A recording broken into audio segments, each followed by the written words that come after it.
Hey there, Nichole Huntsman here. Thanks for joining me on the Modern Cosmic Astrology channel for this 2019 forecast.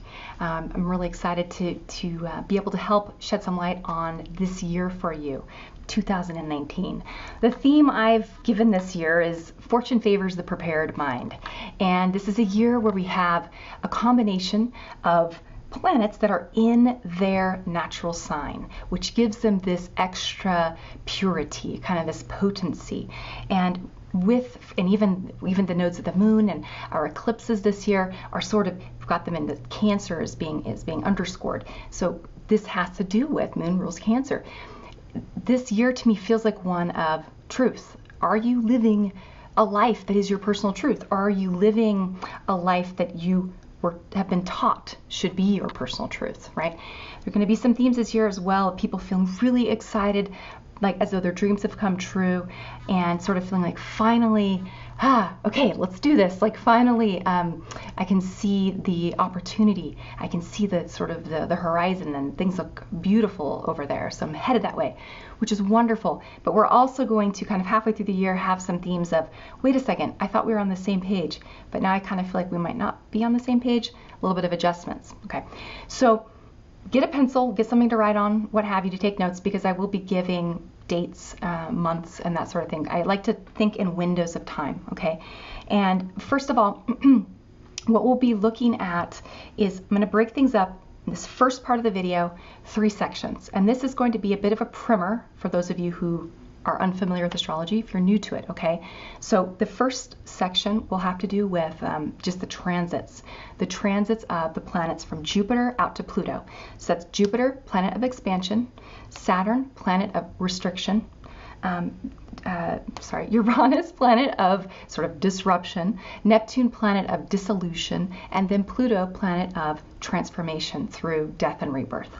And these are big, slow cycles, other than Jupiter, not Jupiter and Saturn so much, but as you start moving from Uranus on out, they're slower cycles, and they're ones we're all experiencing together.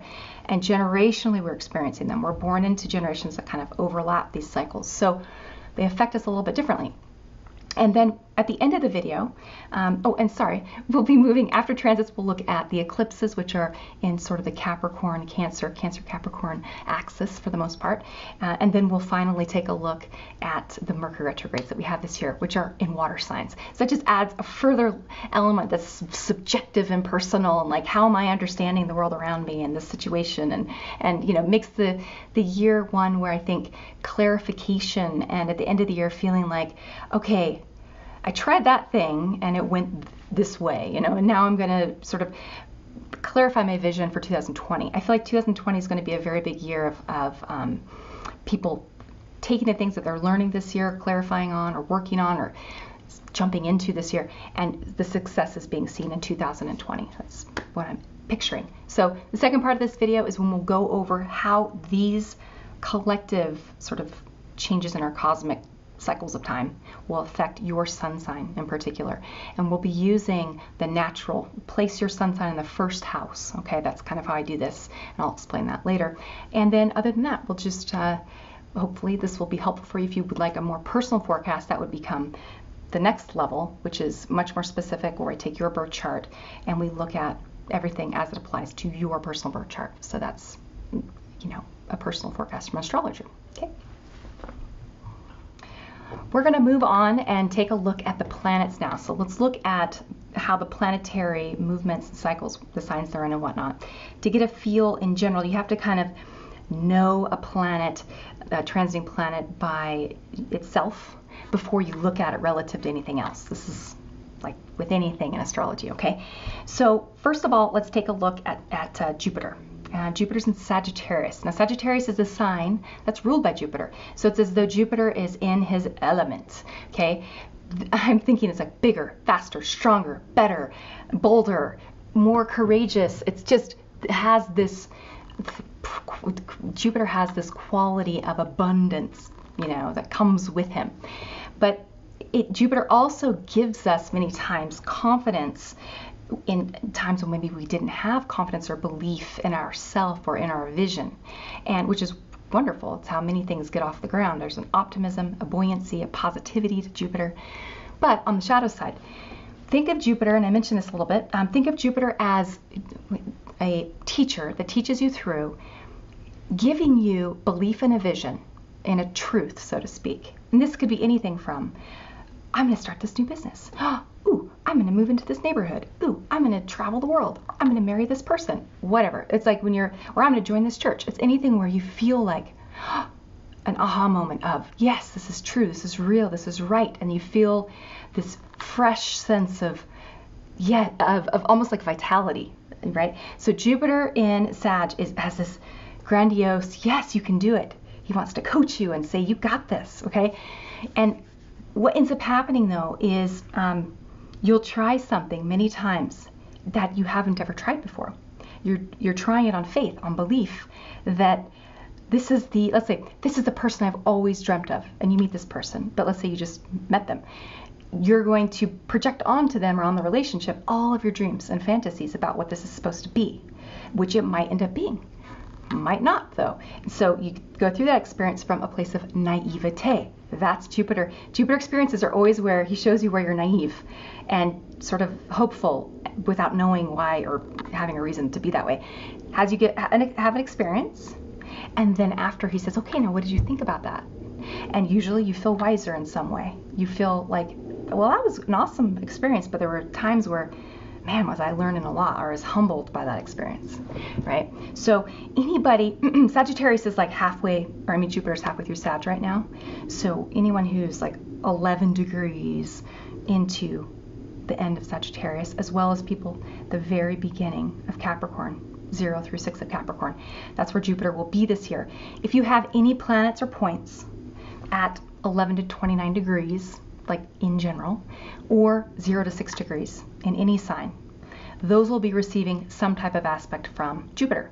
So you can expect those areas of your life to, in some way, you might be excited about this part of your life and you may want to grow it in some way, but you may also be really believing a vision that you've never experienced before. You've never tested it or tried it, okay? So what's cool, though, and exciting, and this is like when a kid, you think of someone who's young, who's never had their heart broken or never like lost their fortune or whatever. They're excited because they believe in themselves because they've never done it before. They've never been hurt, so they don't know any better. And that's why I always think it's funny when young people are like giving advice on YouTube that are like 20, and I'm like, you haven't even had your Saturn return yet. So I mean, it's wonderful, it's great, but I just think that's a long road ahead of you, because when you think you know everything and then you really have to experience life, it can be very disheartening. So that's the kind of stuff we'll be running into this year. So I'd say be excited about the vision that you have and the dream that you have that you're trying to promote this year, but be aware that at the same time, we have a lovely square from Neptune, and we'll get to that in a moment. In the meanwhile, bear in mind that this summer, basically it's kind of from like May I guess June at the latest because of Neptune. It's like all the planets that are outer are retrograde except Uranus. So they're bringing lessons at an accelerated pace this year. Like you're going to learn things really quickly this year, I think. You're going to make mistakes quickly and need to learn really quickly from those mistakes. So, okay, when we move on to Saturn. Saturn is it's in Capricorn right now, so he's in his sign as well. So he's very strong, pure Capricorn energy, which has to do with the rules and the structure and the order. And Capricorn shows us through forcing us to put in the work, to have to sacrifice in some way, he's tied to getting older. He's tied to feeling tired because you've been busting your butt all day. He's heavy. There's burdens with Saturn. It's the recognition that here in this dimension, these 3 dimensions here on Earth, that there are things like sickness, death, that there's an end to your life, that your days are numbered, etc. So be cautious with your days. He is the part of you that's going to be, the glass is either half empty or it's just it's like half empty, and it's very pragmatic. He's kind of like, well, the glass is what it is. It's got half, it's halfway full with water and halfway full of air. That's kind of more the Capricorn mentality, or that it's half empty. Tends to focus more on, in the past, maybe I was Jupiterian, I was believing in this thing, and then I got my truth crushed. my dream crushed, and now I'm a little more careful and cautious. So that's the shadow side of Saturn.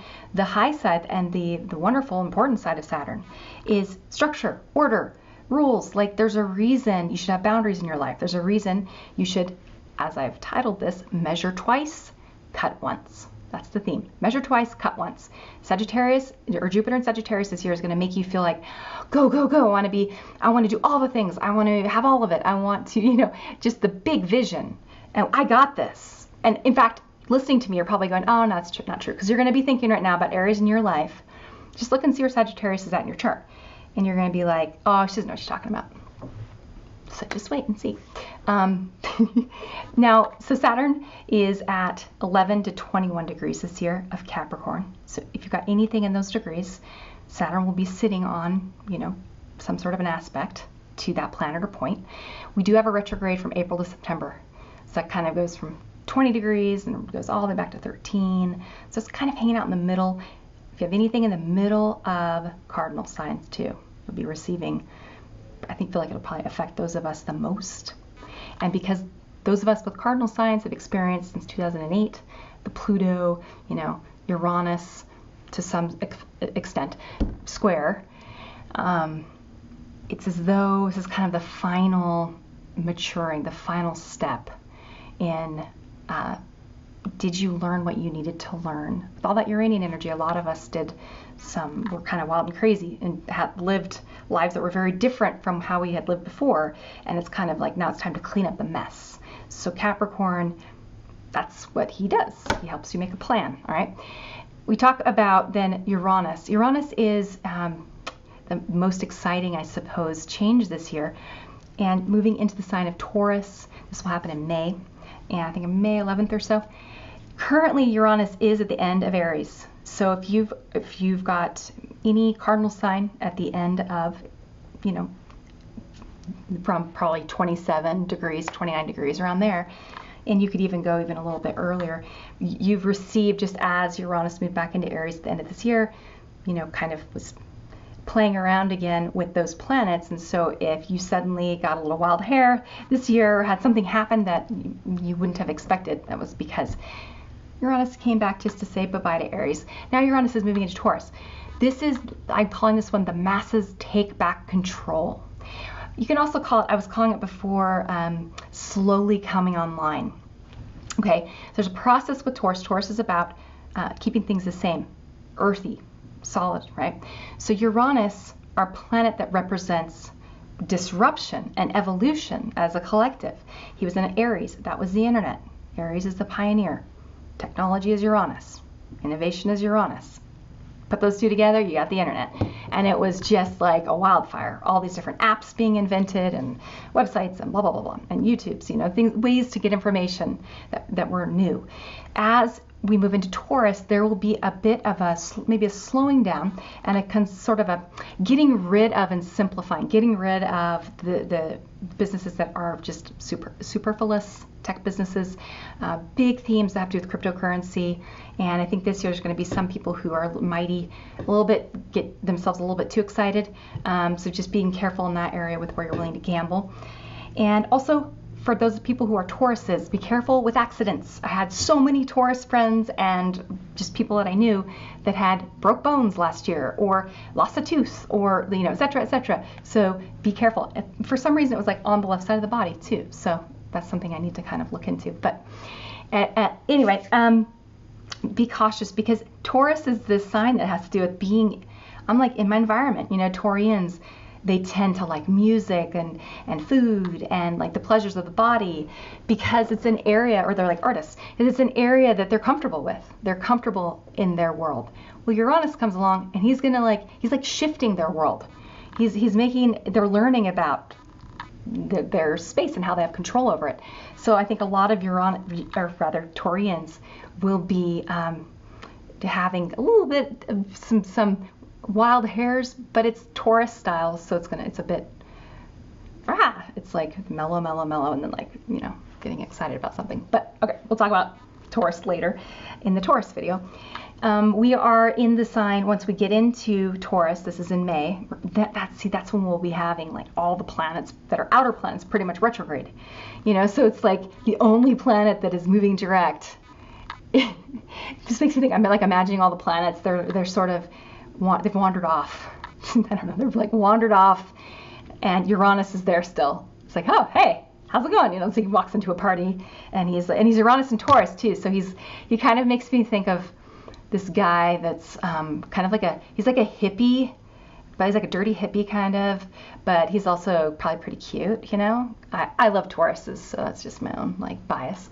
But you can just see him being like, hey, wait, where did everybody go? What happened? What's up with the party? And anyway, he will be very present, and he'll be like knocking stuff over and, I don't know, causing problems this year, but like, oh crap, I didn't mean to do that, I'm so sorry. Technology is a big area where we're going to see data breaches this year like crazy. Be really careful with your security. Financial security is important. I mean, not to be a Luddite, but I feel like a lot of people, as Uranus moves through Taurus, will feel a little bit distrustful of anything that has to do with their information being on the internet. So we'll also see people who are willing to barter or make money off of their information. That's going to be big, I think, in this next 7 years. Information is king. So data that you have possession of, not just other people's data, but I also feel like when companies use your information for their marketing or whatever, it's like I think people would be demanding some kind of a percentage of whatever monies are being exchanged.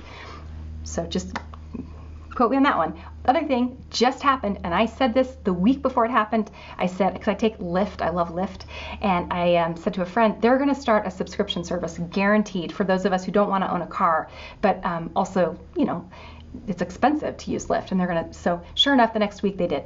And so that's a kind of a combination. It's Uranian in a sense, because it's technology and it has to do with our money, simplifying it, and the subscription, that to me feels very sort of Uranus and Taurus. So I think we'll see lots of subscriptions and things like that this year pop up, or not just this year, but in general. So I don't want to make this into a Uranus video.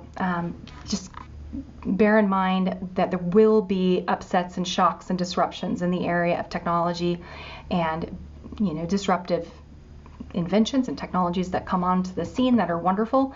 The masses, anything that helps group funding, where I can invest a little bit of money in something, right? Like almost like a mutual fund. We're going to be seeing a lot, but it'll be mortgages, it'll be car loans. Cars, by the way, are going to become less and less necessary. You're going to see, I believe, far fewer people owning vehicles. I think that's going to be a huge, before we would move into 2000 and I just think before we've got Uranus and Gemini, you'll see people getting rid of possessions, simplifying their lives, spending their money on what they value, what matters to them, and not so much on stuff that you don't need. Okay, moving into Neptune. So Neptune is in Pisces and has been in Pisces since 2011, and this is the rabbit hole. I mean, wherever Neptune is at in your birth chart, that's the area of your life where it's almost like you're asleep and you're in a dream. And by that I mean, it's, you know, when you're having a dream and sometimes truth is stranger than fiction, that's sort of the feel of Neptune. And Neptune is here to make you feel like you don't know what is going on. so that you're open to either divine inspiration, you're open to seeing things from another person's vantage point, you're open to, you're having it's moving from a place of no ego. So whatever that looks like for you, okay? And it will be there, you know, Neptune's going to be there until I think 2025, and then we'll move into Aries. That's going to be like a whole new exciting phase of global, I'm worried about war. But anyway, we'll talk about that at a different time. Now, Pluto finally is in Capricorn. And I'm calling this not your father's Oldsmobile or not your daddy's Cadillac. You know, those of us who are born like X generation or people who have Pluto and Libra, our generation has dealt with the fallout from feminism, the negative side, which has been the sort of, I don't know, men have been, I think, emasculated in a lot of ways, and I think women have been forced into this paradigm where it's like you have to be a career woman. You have to. It's just as bad as how things were before. It's like you're still being dictated to. So I think there's a pendulum swing. A lot of men who are my age, I know a lot of men who never got married, never had children.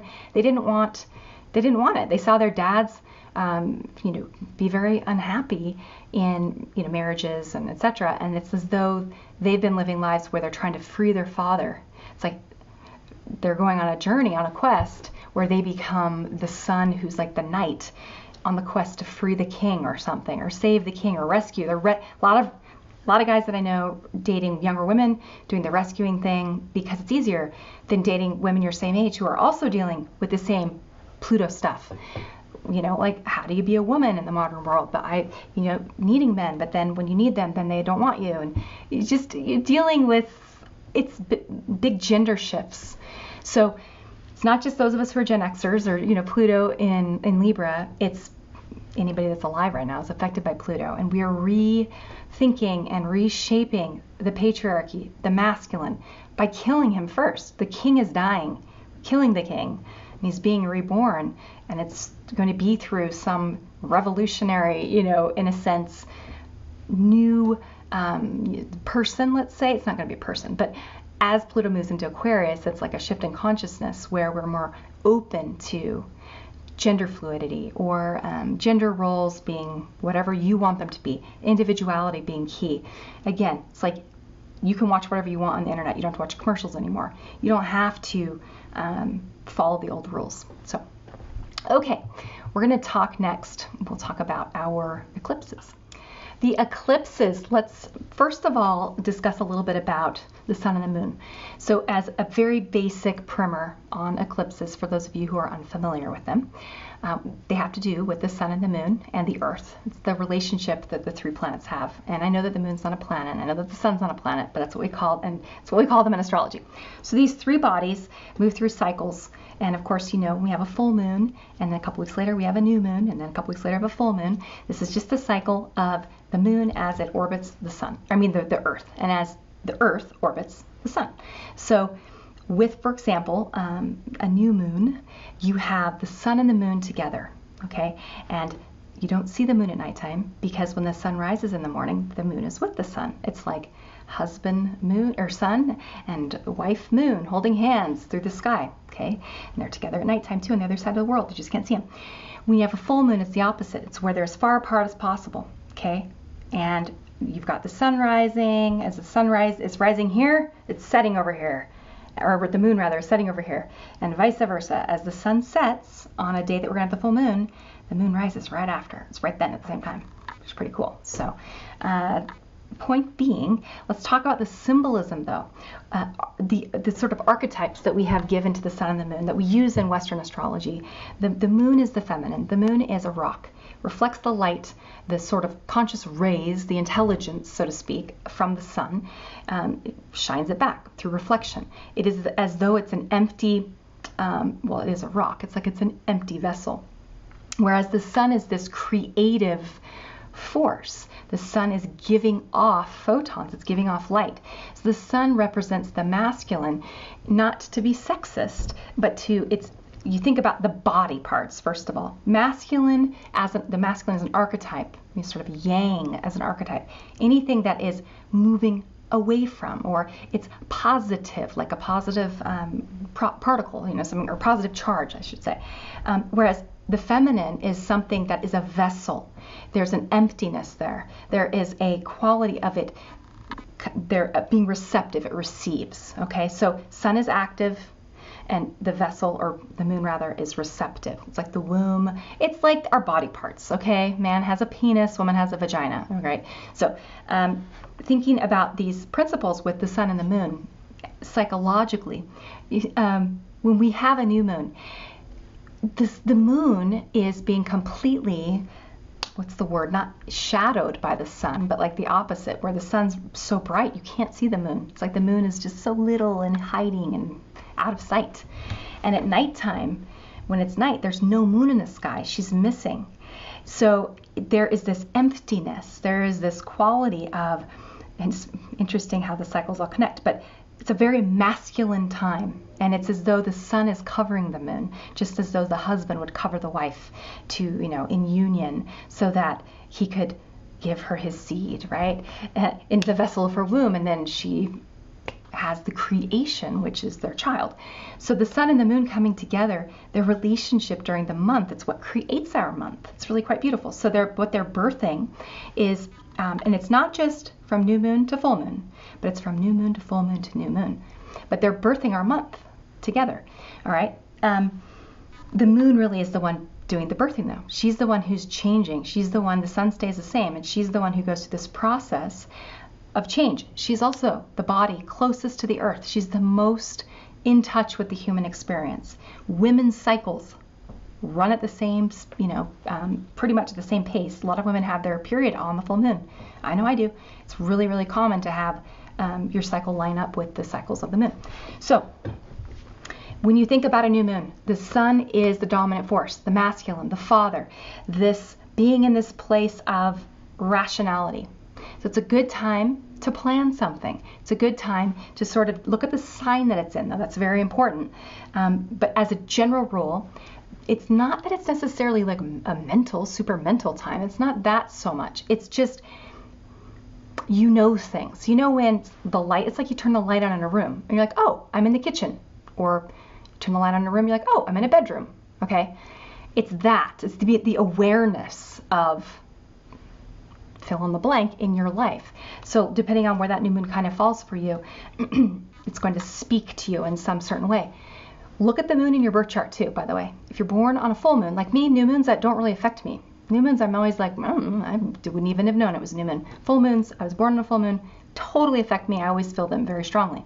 So now a full moon is when, as though if you imagine that the moon is getting pregnant, so to speak, during a new moon, okay? There's information, that consciousness has been exchanged, and there's a creation now waiting. The potentiality has been set inside the womb. So then, 2 weeks later, we have a full moon. The sun and moon are as far apart as possible. This even makes me think of different cultures where the woman goes to have the baby, the child, with other women, and men are not allowed, in the process. And that's very cosmic. And so when the woman is having a baby, if you've had a child or watched someone have one, it is a very, very raw, primal experience. And there is nothing like it in the world. And as a woman, I had 3 of my 4 kids without any medical intervention, no pain medicine. And they were very empowering, life-changing experiences. You go through that experience and you can pretty much do anything. And so those of us who are comfortable in that space, that is primal. It is when a person has a baby, there's lots of noises that are made. There's lots of mess. There's blood. There's slimy stuff. There's all your body parts are exposed, right? That's kind of how full moon can feel. When I had my babies, I like to be by myself. I labored in the shower, in a bathtub, by myself in the dark, and I would just breathe and just get into my ritual. That's how I like to do full moons, and you may be similar, okay? Now that we said that, usually every month we have a full moon and a new moon, depending on the year. Sometimes we'll have an extra, so it just depends. But eclipses are always, we talk about eclipses are always either a full moon or a new moon, okay? So when it's a full moon, that's a lunar eclipse, and when it's a new moon, it's a solar eclipse, okay?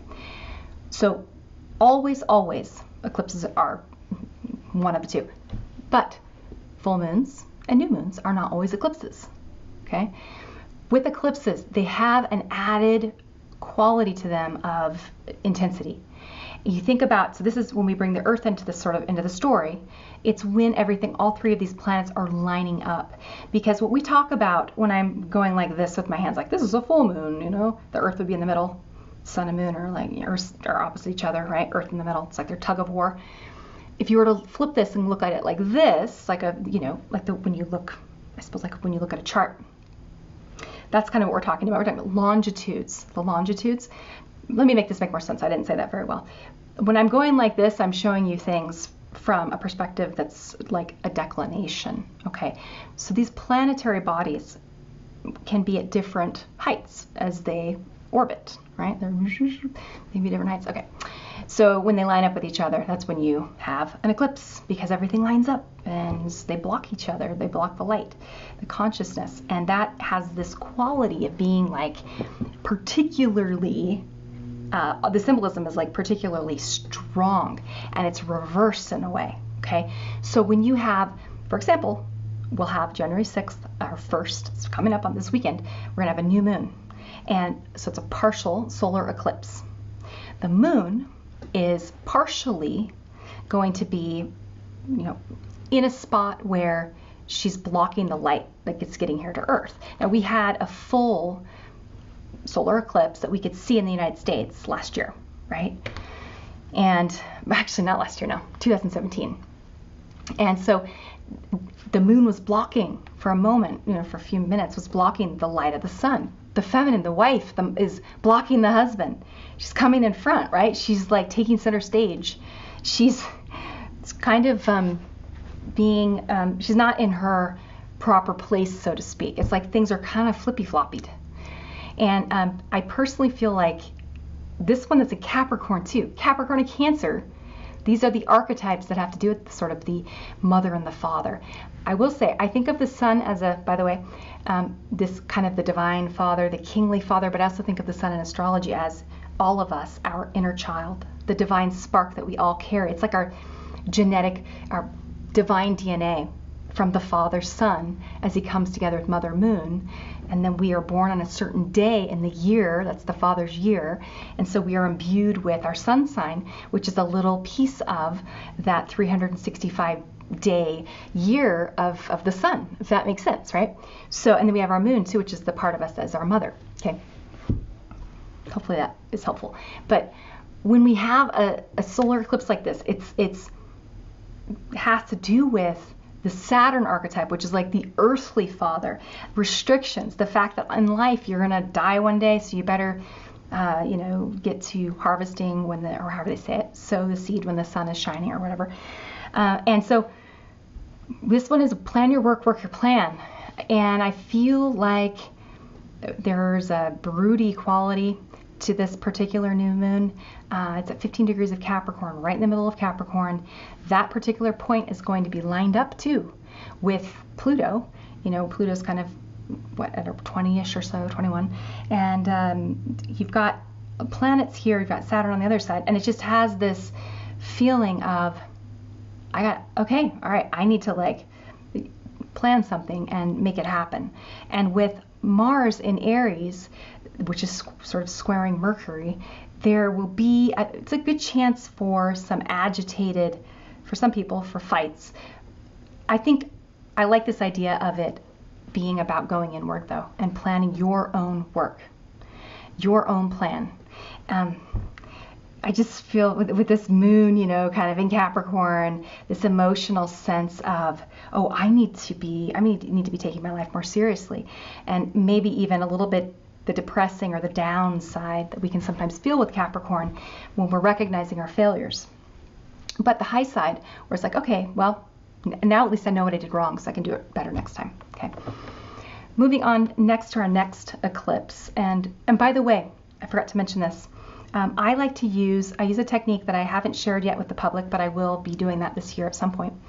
And with this technique, I come up with particular points. I'm able to come up with what I call a deep chart. So in the deep chart, you can experiment with this for yourself.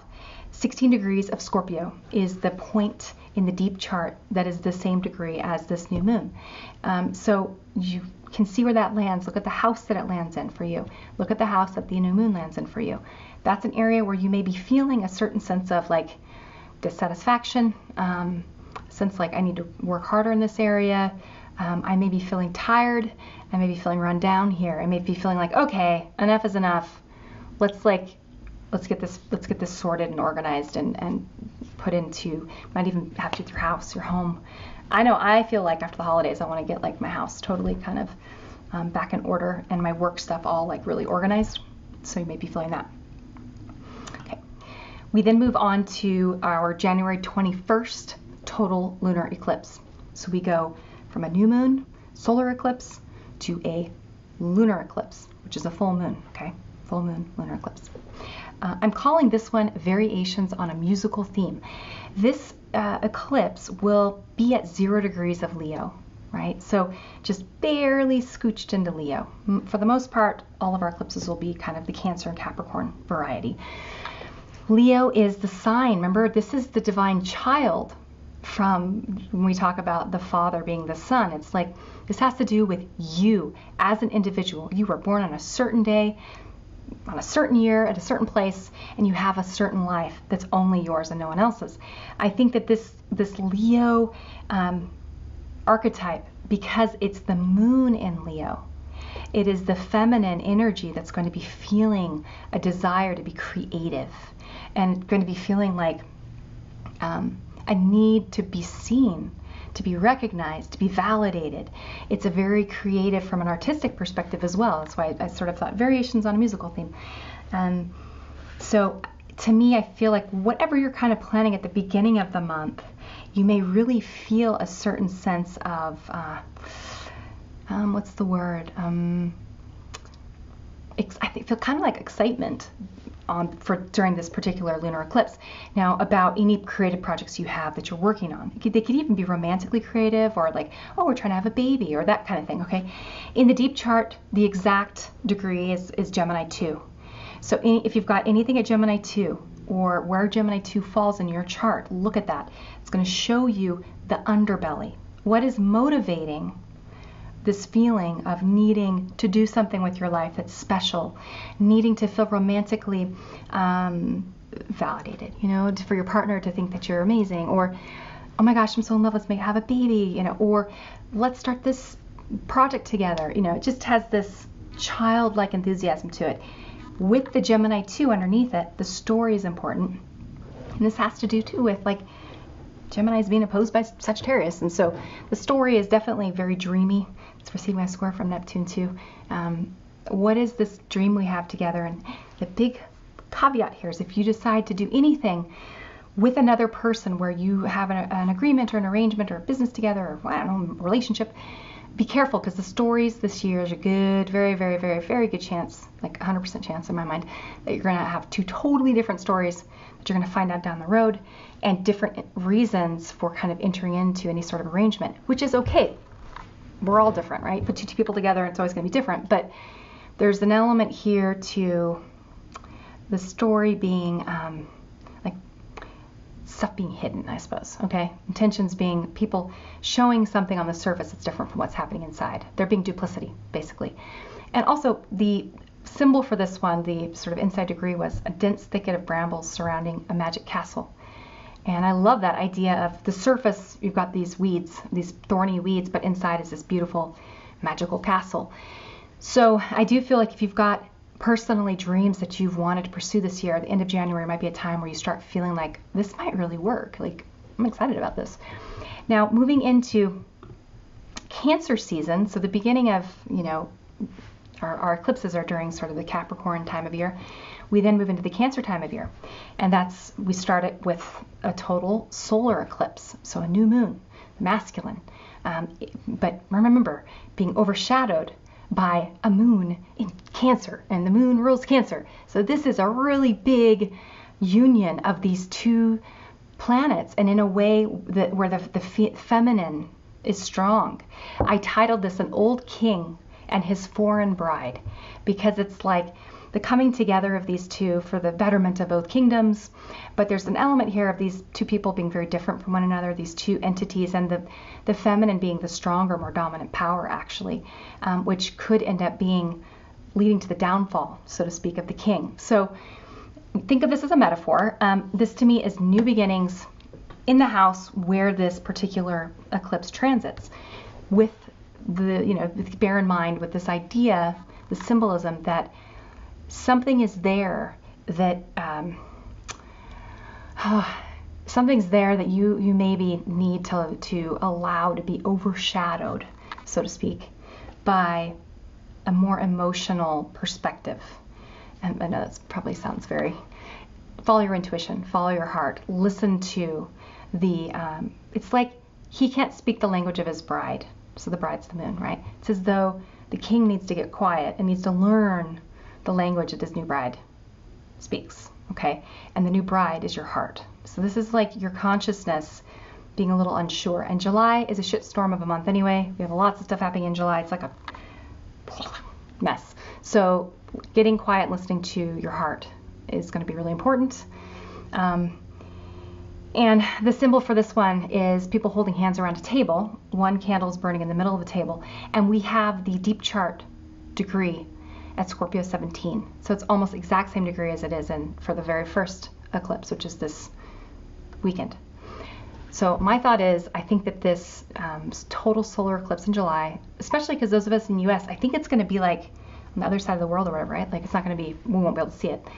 Or it might be over the ocean, I can't remember. But anyway, it feels like it's going to be a time where we may have a lot of emotions, a lot of irrationality, sort of a sense of wanting to sacrifice for something that we believe in, needing to make some decisions that are going to have to just be sort of like we're feeling around in the dark a little bit for, am I doing the right thing? And with the Scorpio underneath, also, if there have been things that were hidden that now, January, we've come together in an agreement, arrangement of some kind, there's hidden stuff happening, it will all come out in July. It's all going to up the surface. So that's my opinion.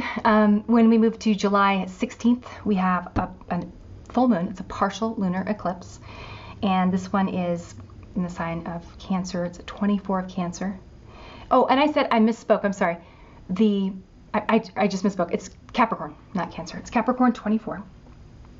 So this is the moon now being, the moon is in a sign that's opposite. The moon, the feminine energy this year feels like she's trying to be very mature. She's trying, I don't know, just has this weird feel to me, or even just men this year maybe feeling soft or feeling unsure of themselves, the masculine kind of being taught how to do that which is feminine. I think this is going to affect, in particular, all the cardinal signs more than anything else, anyone else.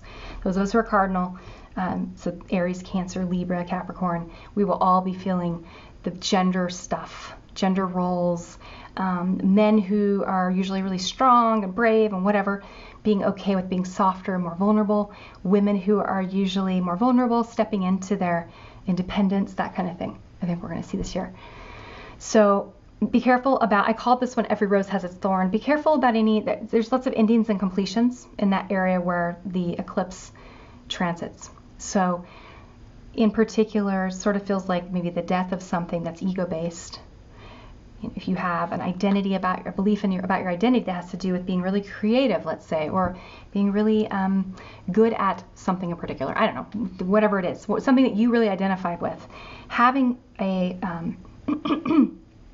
initially having that new moon there, and then having the full moon in the opposite house, basically, Cancer, Capricorn, to just those areas of yourself.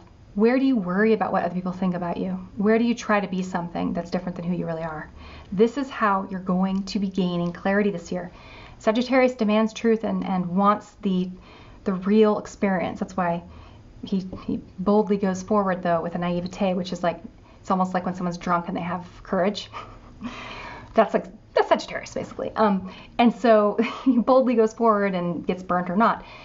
The Cancer Capricorn stuff happening this year is going to be about you going inside of yourself and going, okay, I tried this thing. It's making me feel really awesome. It's helping me lose this old part of myself that wasn't really who I really am, helping me grow and evolve. Or it's making me, I thought it would make me feel really awesome and it's not. And it's making me feel shitty and like I need to like recalibrate things. That's kind of what will happen in July. Okay. Moving into the final eclipse and also the deep chart point is 0 degrees of Sagittarius. If you have anything at 0 of Sag or at any of the mutable signs there, that is going to be the underlying, see, it's the truth. It's saying, okay, journey, I want to go on this journey. I've been on a little bit of a journey. We're halfway through the year. Where are we at now? Is this, I almost feel like with the Gemini in January, the Gemini deep chart is at Gemini 2, and then it being Sagittarius 0, Sagittarius in the summer, I feel like we're going to try something in January, have all these ideas and try them, jump into them and blah. And then in July, there might be a bit of a, maybe I should actually do it this way. this might be better, this might be smarter. Or it could also be, this has been going really well, I'm gonna like do it even more. I don't know, July's a wild card, so I'm not really sure. December, then finally, we have December 25th, next Christmas, a partial solar eclipse. And I'm calling this one, That'll Do, Pig, That'll Do. Looking back on the year, it's a new moon. There's this, it's Capricorn, and it ends the year at the same archetype that we started with, right? Capricorn Sun, Capricorn Moon, and feeling like emotionally, all right, I feel good. This year I got this far on my journey. I've clarified some of my truths to myself about who it is I am, what my life is, where I'm going with my life. Do I believe in God? Do I not? What are my existential leanings, philosophical leanings, political leanings, etc.? Is my life of meaning? Do I have purpose? Is my life exciting? Is it full and abundant or not? And this to me feels like the end of this year, the symbol is Chiron ferries the dead across the river Styx. So I do feel like it's a good letting that year go, moving forward into the next chapter for 2020. So finally, we have Mercury retrogrades this year. So we've got 3 of them. It's pretty typical. Now, Mercury retrogrades are a time when we are retooling our personal perspectives on life. Okay, Mercury is quick. It is after the moon. It's the second quickest body planet that we use. So you think about the moon tying into your emotional, very personal, completely subjective inner world that no one else can be a part of. Mercury then, so this is how you emotionally, the moon, emotionally perceive the world around you. Mercury, on the other hand, has to do with language. Once you've learned to talk and you can communicate with another person and you can learn from someone, you can hear words, you can speak words, you can not only use language, but you can understand abstract concepts from your perspective, personal, subjective use of your mind and understanding of the world around you, okay? It's not Sagittarius. That's where we believe in something and we're moving towards it to learn so that we can be the teacher. Gemini is more like you're the student and you're learning from life and taking in different various experiences, okay? And then giving those experiences labels, naming them, defining them. So when Mercury, which is our planet of definition, it's our planet of language, and it's how it has to do with communication as humans, right? Through the process of exchanging weird sounds with our mouths or weird symbols that are arbitrary on a piece of paper or on a computer. Ties into the human experience completely. We are the only species that I know of that use like language, abstract sound, like sounds to symbolize abstract meaning. So Mercury, when it stations retrograde, affects us as humans in a way that is directly connected to our understanding of the world around us. And this year, Mercury is retrograde in water signs. So with that, you have the additional lovely sort of attribute of the irrational realm, the emotional realm, the intuitive realm, that is the realm that we all belong to, but that does not initially, it's not connected to language at all. Okay? When you feel something, you have a gut feeling about something, when you have an emotion, a real true, just a feeling, that's not connected to language. It doesn't have to be. Babies can feel things and they don't know how to talk yet. Okay? So there's a quality with the intuition, a knowingness that goes deeper. It's deep, deep, deep. Not only in the animal physical intuition of our bodies, but we also have intuition that ties into the way that we interact with others, our spirits and our souls. I believe in past and reincarnations, future incarnations, and all at the same time, and what have you. There's knowingness that we are tapped into divinely, I think. We're all part of this incredible, connected, like matrix, really, of it's like of space-time. And our consciousness is a real thing. Consciousness, I believe that your mind has an ability to see the world, to observe the world in a particular way that can change the world you're observing. It's like particle physics, right? Double slit experiment. So I would say that with Mercury retrograde, we tend to not, as a whole, be using our communication function as well as normal. for example, I experienced just barely, and I always kind of like laugh off Mercury retrograde. I'm like, whatever. It happens, 3 times a year usually, and whatever. I had this last year when it's in Sagittarius, and with the deep chart, and in the deep chart, it was making an exact hit in all of the charts that I use to my major personal planets that would have to do with communications or with property. I was hacked, I had money stolen, I had all kinds of horrible things happen, and it bought new machines and then broke my brand new laptop, the screen within like a few weeks of buying it, like thing after thing after thing that were very frustrating that had to do with communication. But it gave me time to sit and like actually have to write something out because I didn't have a freaking computer that I could use, right? Like I had to slow down and sort of think through things from a different perspective. That is Mercury's job. Perspective. It's like Gemini, the twins, siblings. They have a different perspective on the same set of parents. You're in a classroom. Every student in the classroom has a different perspective on the same damn teacher, okay? Everyone sees things from their own little matrix. You are the central point connected to everything around you. You move through this world like a little orb warping space-time, right? Affecting everything and everyone that you come into contact with. So that central point, your point of conscious kind of in your body, conscious awareness and understanding your story, that's your Mercury. Mercury retrograde in Pisces. This is very much tied into, it's 29 degrees of Pisces, the end of Pisces. That's like the fat lady sings. That is like Pisces to the extreme. Any sign at 29 degrees, it's right before it transitions into a new sign. It's always darkest before the dawn, okay? It is amplified. And if you've got anything in your birth chart at 29 degrees, that sign, the shadow side of that archetype, of that planet, of the sign, the house, are things in this life you've come here to really work on and to sort of fix, okay? Pisces has to do with, Mercury and Pisces clients, for example, they're always my clients that almost always, if I have a communication issue with someone, like they forgot to fill something out, or we can't get a hold of each other, or there's just these weird, like they message me on the wrong thing, or I reach out to them on the wrong thing, there's like a disconnect, it's usually they have Mercury and Pisces. Their minds are better at working in the realm of imagination and creativity and sort of the dream space. So also you see people who love like video games, virtual reality, this idea of what's possible, but that's not necessarily what's real. You see people who have really good intuition as well. So I'm calling this lost in the dream of 10,000 things. It feels to me like we're going to experience a lot of kind of information being incomplete, being missing, and it's kind of necessary because it's going to square our Jupiter. The part of us that's going to feel like, oh yes, this is a great idea. I should definitely go do this, or I have this all figured out. And Neptune is kind of like, Pisces, not Neptune, Pisces in Mercury in Pisces conjunct, relatively conjunct Neptune in Pisces is like, oh yeah, this is your dream. You totally have this figured out. It's kind of like egging Jupiter on to a certain extent. They're both planets that have to do with information. They're mutable.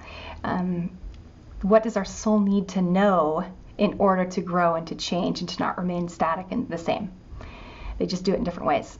Neptune and Pisces they dissolve things. They like take them away. They make things blurry. They remove boundaries so that everything is just one gelatinous mass, which can be really challenging with a planet like Mercury, which is supposed to be defining and delineating and making things make like sense, right? So just be aware that March 6th through March 29th, I'm just writing March off. I'm like, I'm going to take a lot of baths in March, do a lot of just reading and enjoying my creativity, listening to music and stuff. It's just going to be a time where I expect there to be a lot of misunderstandings or your brain feeling mushy.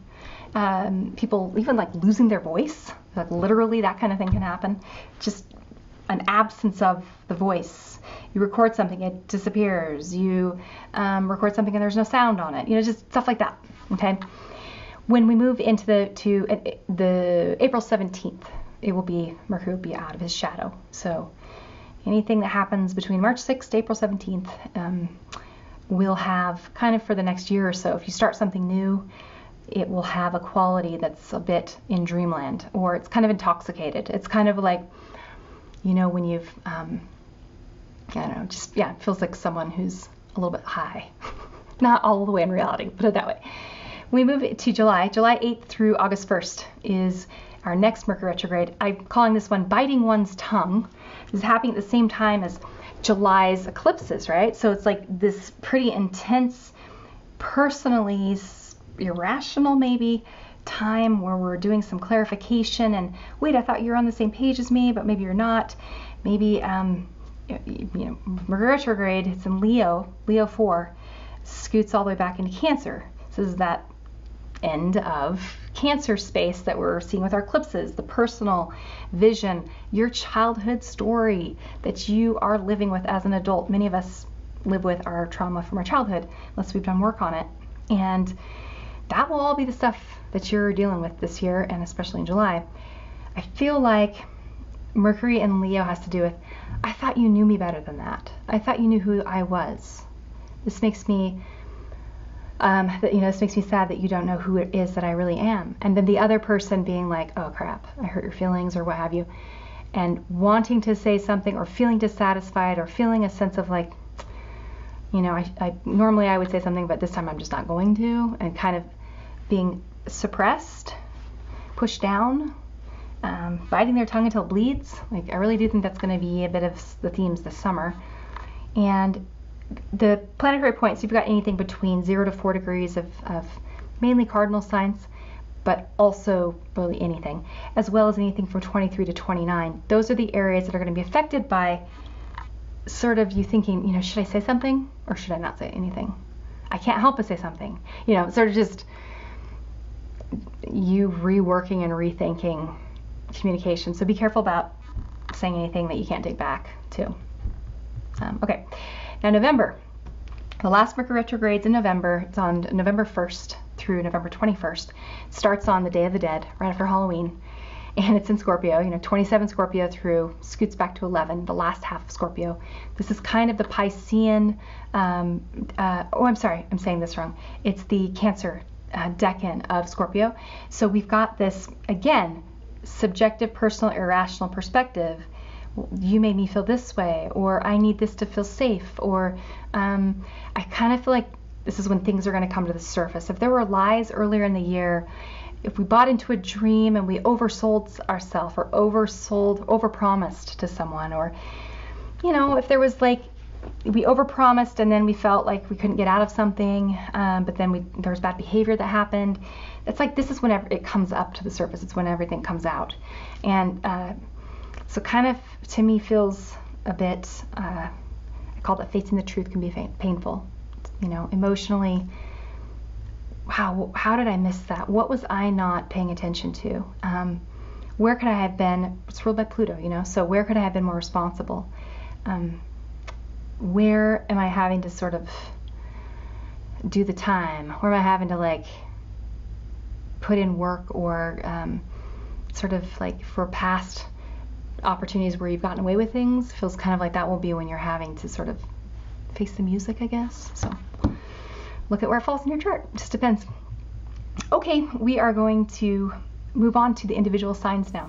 Hey there, Scorpio. All right, it's your turn to take a look at your 2019 forecast. So I'm really excited to read for you guys. I've got lots of Scorpios in my life, so important people in my life, actually. So hopefully I can be of use this year for you guys. So what we're going to do is we're using sort of the derivative house system, basically, where we put, if you want to imagine a chart, we're putting all of the 30 degrees of Scorpio in the first house. And so that includes the sun, which is in Scorpio. And then we're just imagining where are those other planets from Jupiter out to Pluto, where are they at by sign, and then where would that end up falling? So that means Scorpio's in the first house. We then go in order. That turns the second house into Sagittarius, third house into Capricorn, so on and so forth, in order until we get back to all the way to the 12th house, which is in Libra, okay? So with Sun in the first, the big, I suppose, event this year and a little bit last year was Uranus and his ingress into Taurus. So for you guys in particular, we'll talk about that in just a moment, but that guy's a biggie that's really kind of lighting up a lot of new and exciting changes in your relationship patterns and the types of people you end up partnering with, okay? But backing up, before we get into that, we're going to take a little peek at the theme. I called this for you guys this year, I called this Everything Serves to Further. A really good Scorpio friend of mine once pointed that quote out to me, and I'm actually not sure if it was Jung or who it came from, but I love that. When life is tough or challenging, everything serves to further. Scorpios have been the ones this past few years who've been dealing with other people's shit and other people's crazy, okay? That's the theme I've seen all over. Their partners, their friends, other people moving through their individuation processes, and the Scorpio having to kind of be the servant to this other person's crazy. And to all the Scorpios in my life, I apologize, because like I'm like one of those people that you had to deal with through my divorce and all that, you know. But I think now it feels as though Scorpios are going to have a chance to sort of rethink the way that they're doing their relationships, and they're no longer going to be willing to be kind of the servant to another person's chaos, or the whipping boy or whipping girl, or the person who is just like idly going to stand by and stay in a relationship and try to fix someone or fix something because they feel like because they're loyal, basically. So I think a lot of Scorpios are experiencing they had to have kind of a renaissance this past year and a half or so, where they had to go inward. A lot of them have rebirthed themselves and have been through this kind of breaking away from toxic connections with people and getting a little bit more clear about what's next in their lives and what they want to see moving forward, okay? So starting with Jupiter, you've got Jupiter's in Sagittarius, 11 to 29 degrees of Sag. Jupiter is in your second house, which is the house of your movable possessions, your values, stuff, money. Jupiter is going to either do one of two things. Either going to give you money that you get to work with, okay, that's a possibility, or Jupiter's going to not do, or Jupiter's going to give you some lessons in the area of money that has maybe to do with what you try to control. What do you try to hold on to? I can imagine a lot of Scorpios, those who have been interested in wealth in the past, maybe even being reintroduced to the possibilities of having money or having things for themselves, and kind of they may have either said yes to that offer from Jupiter, or they may have said no. And this would have been as of last year, kind of halfway through last year, fall of last year. So if you've had big changes in your possessions and your money and what you have control over in your environment, blessings in that area, remember it's going to come with a lesson of some kind. If you've decided, I'm going to let go of everything and I'm going to travel and I'm going to live out of a backpack, that's also a possible manifestation of Jupiter in the second for you guys. Just depends on the rest of your chart, right? So look in your birth chart and see what lands in your second house. What is there? Because that's going to show you what it is that for you may try to hold on to or control in order to feel secure. It might be the thing that in order to feel secure, that has to have value built up in it, or else you may feel impoverished, insecure, that sort of thing. Basically, in your birth chart, in your natal chart, not what we're talking about now with this natural chart, but what's your ascendant? What's your rising sign? And then just jump forward one sign, basically. What is it, right? That's the area that in your life you like it to be somewhat manageable. Maybe like under control, right? So that will be a thing. As I said, that's going to be an area where you're going to be given some sort of blessing, perhaps through another person. Maybe if you've got Libra in your second house, maybe you have some opportunities that are given to you from other people. That sort of thing, okay? Just depends. The lesson is always, you thought you wanted this. Are you sure you want it? Because that's how we develop wisdom. We develop wisdom through being naive, experiencing something, and then it's like you have a hypothesis, you experiment, and then you have a conclusion, right? Moving on to Saturn. I'm calling this one #adulting sucks, okay?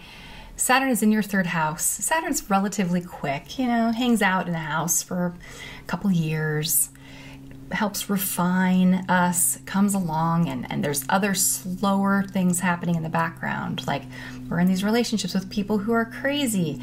So we're starting to question ourselves. And so then we pull away from relationship for a little bit. And then we decide to kind of do our own thing for a while. And then Saturn comes into our third house, and we're refining and becoming more. It's just the individuation process, right? Where Saturn brings things you got to get done. So with the Jupiter in the second, if you had any sort of abundance of like blessings in the material world, then you're going to have more bills to pay. You're going to have more stuff to take care of. You're going to have things that need insurance. You're going to, like paperwork. If you did the opposite plan, where you decided to kind of go travel the world, or you're backpacking through Europe or something crazy, you're going to be learning how to be resourceful with Saturn in the third. Maybe you don't have a car. You don't have a way to get around. That's Saturn in the third. So you're walking on your feet, right? You're having to work with less. There's restrictions in that area. Your mind also might be more comfortable thinking about things from a serious perspective. You may not be so, if you're someone who's really jolly, you just might be taking life a little bit more from a more mature, evolved, grown-up angle. Don't get negative on us, though, because that can happen too with Saturn in the third. We can start feeling like, man, why are things not going the way I'm wanting them to? We can get a little, Debbie Downer. Saturn also in the third is going to be forming a square to your 6th house as well as your 9th. It's opposite your 9th, squaring your 12th. So this is like those houses and those archetypes that have to do with meaning and belief and your personal understanding and perception of the world around you as a vessel and as a sensing, sentient being. Those are those cadent houses. How do you take stuff in and process it? With Capricorn, always naturally in the 3rd house, and there is an element to Scorpios where they've seen a lot of life many times. They've seen the harsh side of life, and they've seen the things that people do to each other that aren't so great. And so they can have a sort of a realistic and even negative at times, to a certain extent, kind of perspective. Like they sort of expecting the other shoe to drop, or not, at least not being surprised when it does. Just kind of be like, shit, well, that sucks. Come here, I'll give you a hug, So I think you guys with work, especially if you've got a job right now that's unsatisfying, or if you're in school and you're not loving what you're studying, it's okay, it's going to pass, but just know that that's normal with Saturn in the third. It's here to help you grow up. It's here to help you gain maturity and patience. And sometimes in life things suck and they're hard, and you just have to wait until they're done. And then you've earned your right to say, I walked up the hill both ways to school every morning, or I was really disciplined with my daily schedule, and I'm in really good shape now. I'm really healthy, or whatever it is. Okay, take a drink. Hold on. Okay, so then moving on, we take a look at Uranus. With Uranus, I call this one, frankly, my dear, I don't give a damn. Uranus moving into the 7th. If you've had relationships with people in the past who have treated you like shit, who have projected onto you all of their material instead of doing their own work, because this is what happens to a lot of Scorpios. You do tend to be able to handle a lot and tend to be sensitive to people's need, and you can recognize when someone's evolving and changing. And so a lot of times Scorpios they end up many times being kind of the punching bag for people who are behaving badly. Because you've got this, Uranus has been in your 6th, so it's like you've been in service to other people's crazy. Okay. Or to say this in a more diplomatic fashion, you've been in service to other people's process of individuation, their psychological processes that they've been undergoing, where they've needed to be less codependent, or they've needed to be less narcissistic, or whatever. Who knows? Whatever it is. Now, though, the point is Uranus moves into the 7th opposite your 1st house, and it's like, okay, first of all, you're going to recognize crazy when you see it. I'm sure you always have been able to anyhow, but from a place that's a little bit more grounded and more like, I don't really need to deal with your crazy. I don't want to. Feel like I've done that. No, thank you. Relationships are going to they're going to be more real too. I feel like if let's say you're a Scorpio who has had, you've been in the closet or something. Like, I feel like Uranus the 7th is going to bring people out, whether it has to do with their orientation, whether it has to do with their I'm a narcissist, or I'm a codependent, or I'm more likely codependent. It's kind of more of a Scorpio tendency. or whatever it is.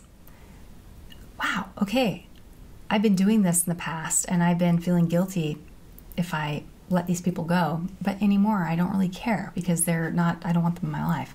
Big changes in your life that are going to be coming at you, like quick decisions and quick changes, you know, just up and moving or up and changing plans in your relationships. I wouldn't be surprised if you have a lot of in a relationship and then I'm out of it and then I'm in it and then I'm out of it, and the back and forth thing. And because it's a Uranus and Taurus, it does feel a bit more like we're trying to simplify, trying to get to the essence of what is it in a relationship you're really wanting, and what is it that keeps you holding on to relationships that are not good for you. And no more of that, getting rid of that. It's going away. Okay. And then for Jupiter, I kind of skipped. Did I do Jupiter? I called Jupiter, why do I keep holding on? In that second house, why do I keep holding on? So I guess I did do that one. Talked about those of us who've, Scorpios who've decided to hold on to the material blessings that maybe come their way, and those who've decided, I really don't want to hold on to this anymore. I want to let it go and try something else. So now Neptune. Neptune's at 14 to 16 degrees, so right in the middle of Pisces.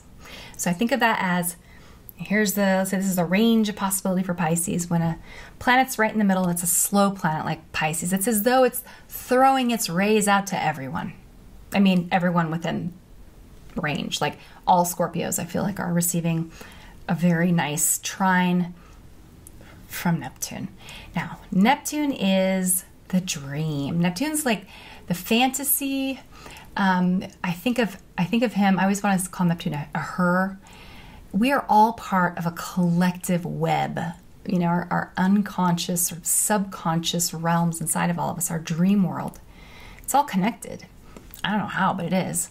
And we're all we have archetypes that we share with each other. We all come from a mother.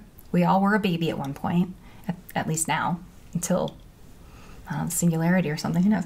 But, you know, we all have these like collective experiences. We all have blood pumping through our veins.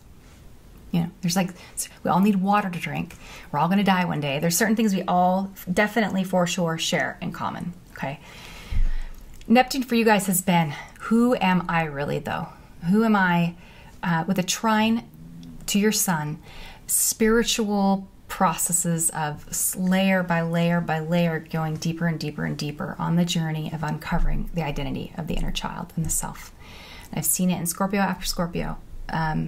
Not so much in younger Scorpios, just because that's where they're at right now. They're developing. It's actually, I feel like it's maybe a good place for them to be to a certain extent. But older Scorpios have had some painful processes, especially in their relationships, of people hurting them and them being betrayed. A lot of being cheated on, you know, has been a theme for sure for Scorpios.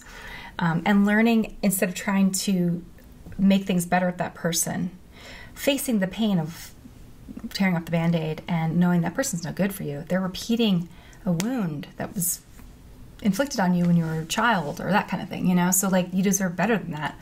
It's not your job to be like, it's actually also, you can think of it this way, it's like, it's kind of narcissistic. It's not really the right word, but it's kind of, you know, ego-based to think you can fix someone, to think, oh, I just need to stay because I can make it better for them.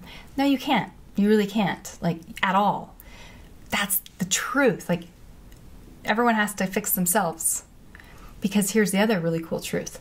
The parts of us that are in our story, that we tell ourselves, even that, our story, and I'm not belittling things that have happened to people, to those of us who've had terrible things happen, because that's a real thing.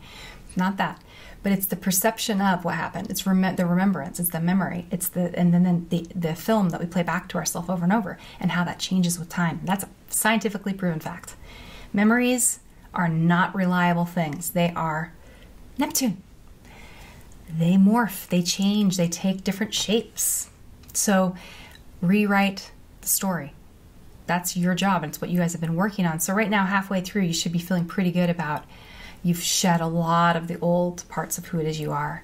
And now this feels as though a spiritual, next until 2025, moving forward towards really standing in your space. Like, I love you, but you're a toxic person and I can't have you in my life anymore, you know? And in fact, I kind of just want to go on this journey myself right now, and I need to kind of just do my own thing, or whatever it looks like for you. I'm not saying that Scorpios will be without partners. It's just the needing to find one's identity inside of oneself and not through the reflections seen in other people's eyes, right? Like, or through a spreadsheet that shows how much money your business makes, or whatever it is. It's just really deeply personal. You figuring yourself out for yourself. And then finally, Pluto, which has been in Capricorn. This is for you guys, the untold story. In your third house, so Saturn that's joining it, this is a really good year, I think, for some honest looking at some things that you're not going to really want to have to look at, right? Like just reality. Things in your life, like what we've already talked about, in your relationships perhaps, that has to do with like your view, your way of, if you're bitter, let's say you're bitter about an ex, a marriage or something. It's just time to let that stuff go. It's time to move on and bury the hatchet, as they say. Not even bury it. Like, I feel like repurpose it, make it into like some type of cool art. Take it apart, melt the metal and turn it into something new, and use the wood to make the fire with, maybe. Just start over. So your story, you're rewriting your story. That's Pluto in the third. And with the square to the 6th and opposite the 9th and squaring to 12th, that's like your whole belief system that might be very much structured around this idea of sacrifice of the self for others, or hiding parts of the self because we don't want to burden other people with the fact that we're vulnerable and we can't always be the strong one and we need to be taken care of too. You know, like, you might have things happen that force you to have to be the one who needs help. That's another way that this might unfold for you. So I think at the end of the day, with Neptune to the Sun, just remembering we're just further peeling away. It's like taking the old paint off of a beautiful master's artwork and to get to this shining gem that's underneath the actual painting that was originally envisioned by the artist. Getting all the crap, the layers of additional paint that other artists have added hundreds and hundreds of years later. It wasn't, or even covering things up or taking things out or adding things that weren't there in the first effing place. Pardon my language, but like this kind of thing. I'm an art history major, so I like get mad when people change art. I'm like, no. So this happens to you guys. It happens to everybody, but I think for you guys in particular, you're working on the process of removing those layers and allowing all of us to see the genius that's underneath. That's who you really are, without the social and conditioning on top of it. So, all right, we're going to stop here. If you want more, a more personal, that's what I mean to say. If you want a personal forecast, you just come to my website and you can sign up there on the site and you see my calendar and pricing and all that stuff. And other than that, I hope you guys have a good year, and I hope that this is helpful.